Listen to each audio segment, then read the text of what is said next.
Hello everybody and welcome back to the Yellow Squared podcast, and today we are very excited. This is the preview for the huge derby on Saturday. It is Watford versus Luton, and this is the place you need to be to get the lowdown on everything before the biggest game this season. It is the biggest game this season, so I'm going to kick things off. James, first of all, welcome to the podcast this evening. Thanks, mate. Hello, everybody. So, I'll let you start things off, mate. How are you feeling? The nerves are starting to build now. We're recording this on Thursday evening, and I've spent the day pouring through the Watford Observer, BBC News, Twitter, just sort of scrolling through, seeing what everyone's thinking, and the nerves are very much starting to build now. Yep. It is a big game for a variety of reasons, which we'll talk about, I'm sure, as we go through this one. But yeah, it just feels heightened, and I think the nerves are compounded for me by the fact that I'll be honest, I'm not feeling very confident about Saturday. I'm a bit apprehensive about what could happen. I don't know about you. Oh, that is a bold statement. Obviously it's a huge derby, so there is no form book. The form book goes out of the window. This is all about Saturday now. It does. And I am quietly confident in the boys. I believe. I think we turn up in big games. And this is the biggest of all. I think, the travelling Hornets will get behind them. Everything will go to plan. I reckon we can come away with a win. I've got my lineup written down, which we'll go through in a little bit. But I think it's a strong lineup. Potentially we have some more people to come back, like Ferreira. He's obviously been flirting around with the academy, just getting some minutes in here and there. But we'll see if he's back, which will add a bit more to the attack. So that'll be interesting. But yeah, I am secretly quiet, and yeah, I'm secretly quite confident. Your job to convince me then. Your job to convince me. I think where I'll sort of explain why I'm not feeling particularly confident is the form book, the stats. It's very rare that either of us complete the league double on each other. And obviously we played so well. The Rob Edwards angle of it all, it all just heightens it up, and obviously it's a difficult place to go. It's a real kind of throwback ground. We know that the surface isn't going to be very good. It's going to be incredibly hostile, and I know, and I completely agree with you when you say that we have played well in the big games, but I'm concerned a bit about the mental resilience of the side, particularly if we don't get off to the best start. But also, in the last couple of games, I know we conceded against Wigan and we didn't play particularly well against QPR, but I mean, really, we have looked pretty solid defensively. It's just going forward where we've lacked. So that, when you weigh all that up, both sides have had a lot of draws this season.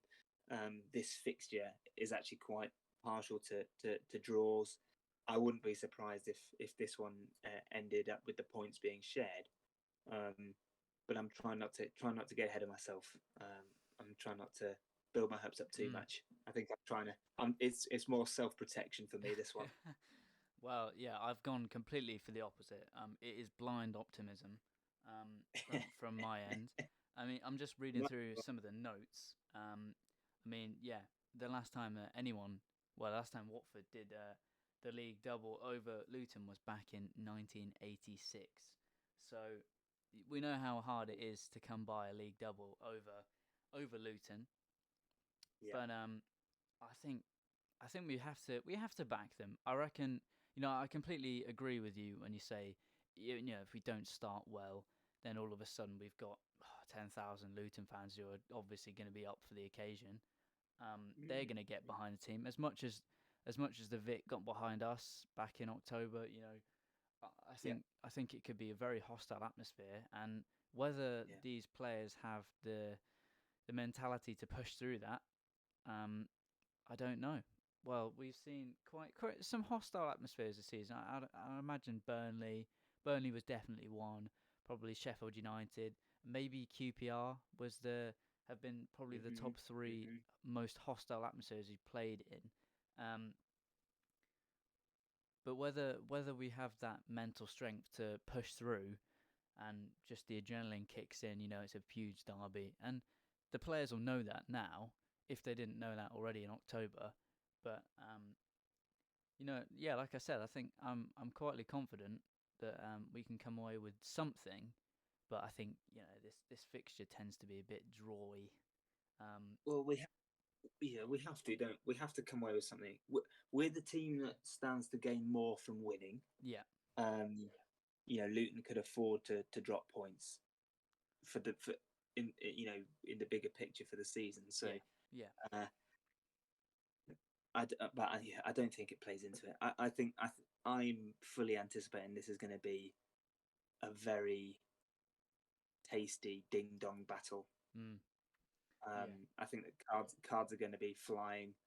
I think both managers are going to be up for this one. I know Rob Edwards said this fixture isn't about him, but it absolutely is about him. He'll want to go and stiff over Watford.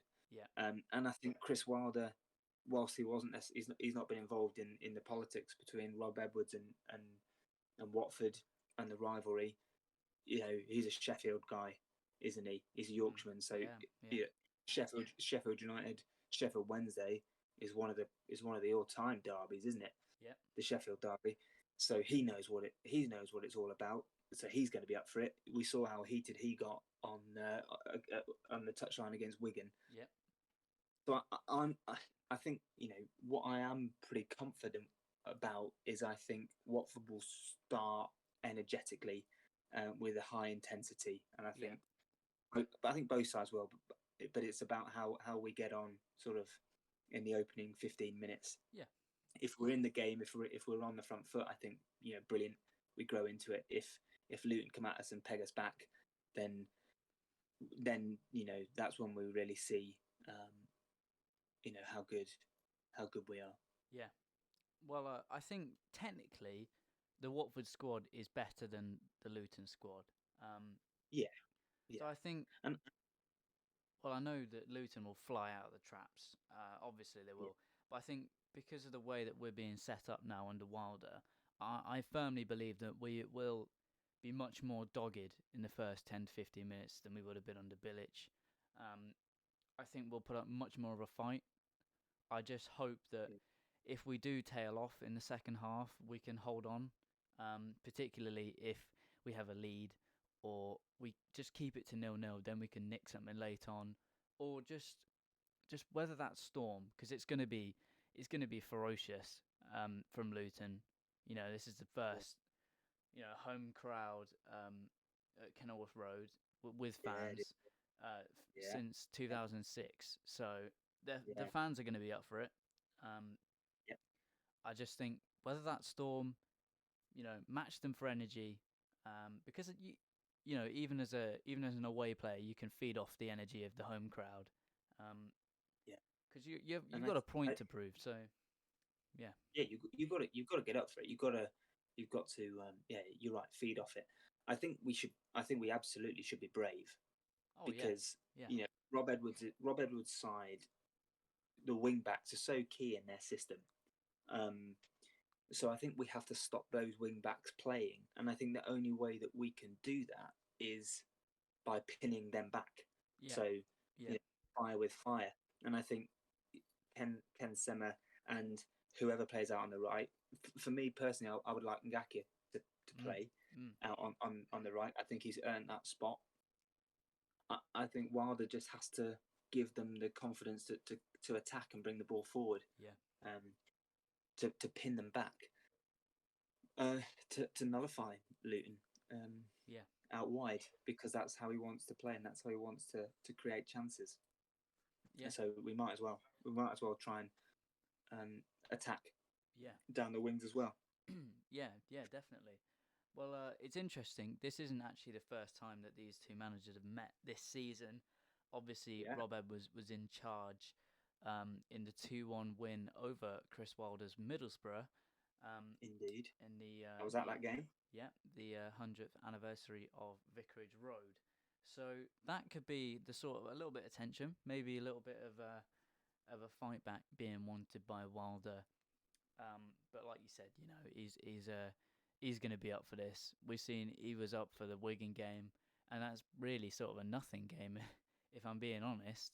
So in a heated atmosphere, I reckon he'll be up for it. And like I said, I reckon cards are going to be definitely flying. So Yeah.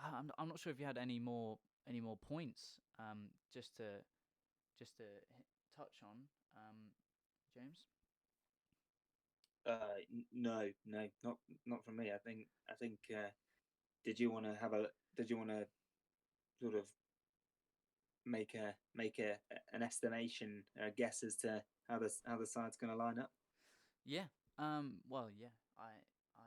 I think it will be quite a solid side that we've seen quite a lot. Obviously, Chowdhury is hopefully going to be back, I believe.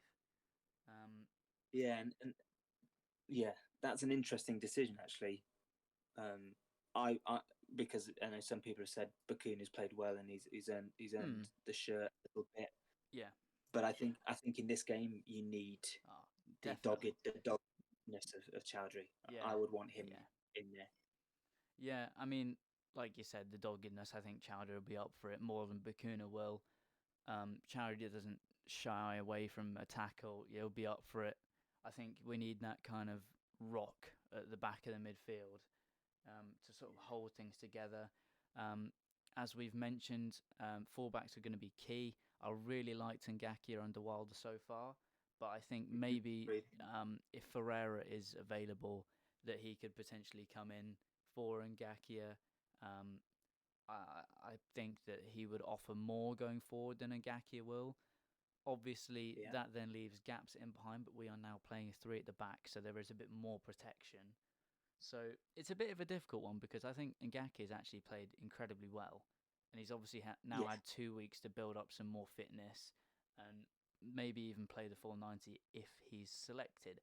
But I'll run through my starting 11 quickly. So obviously Bachmann in goal. The three at the back don't change. Porteous, Cathcart, and Hoot. They've obviously been really solid as a partnership, working together, the three of them. Obviously, Porteous is coming back from an incredible international break. With a and how key is he going to be as well? By the way, definitely. Because we've seen how much he loves to get after and get at opposition players. I think he also strikes me. If he can keep a clean sheet against a Spanish national team, he's also clearly he can look after himself. Yeah, I don't think he'll let the occasion get the better of him. No, I don't think so either. I think he knows how to toe the line, so I think he's going to be absolutely crucial on Saturday. Yeah, absolutely. I think he will rile up players like Carlton Morrison, and that's going to be key. He's obviously having the season of his career, Morrison, with 16 goals this season. I think that he's going to be key, Porteous, in looking after the defence, and obviously having Cathcart in there as well. That's two leaders at the back. That can marshal the game, really take hold of the Luton attack and sort of maybe tell the more inexperienced players to sort of just calm down. It's going to be very heated, so we don't want anyone to lose their heads. But I'll move on to the midfield. So obviously I've mentioned Chowdhury coming back. I think that is the right choice. I think Bakun has played well in his absence. But I think for this game, definitely Chowdhury should be the one. Then I've gone with Kone and Lauser. I think Kone's been brilliant under Wilder too. And Lauser, he's got set pieces. He can switch up the tempo, and definitely he has something in the final third that will be needed. Um, then in front of them, I've gone with Keenan Davis and João Pedro. I don't see Sarr returning for this. Maybe he could come on later, but I think he would still be too far away, just about. So I think having JP and Keenan Davis in front of them would be the obvious fit. Keenan Davis, he's got 2 and 2. He's got more confidence.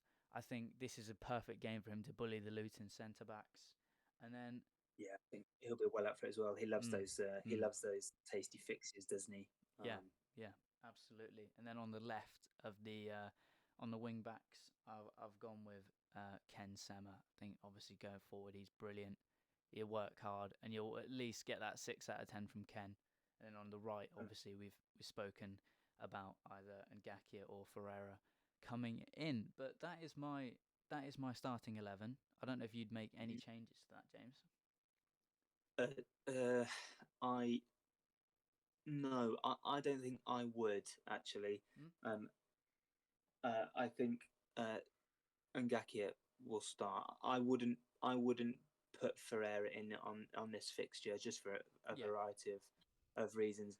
So I would go with Ngakia, and there was sort of some clips put out by the club today on warm ups and training and stuff, and it looked like Sarr was still sort of on the touchline. So I would be surprised if he started. He could be absolutely lethal coming on in the second half if he's fit and the game's a little bit stretched.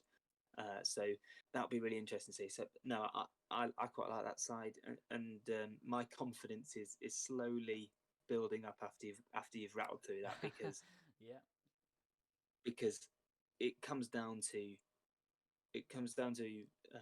a little bit of quality, and if Watford can match Luton for intensity and work rate, then in my opinion the quality of the players will shine through. Which should give more of an advantage. I couldn't agree with you more. Obviously this isn't Ngakia's first derby, so I think that's the right choice to pick him over Ferreira.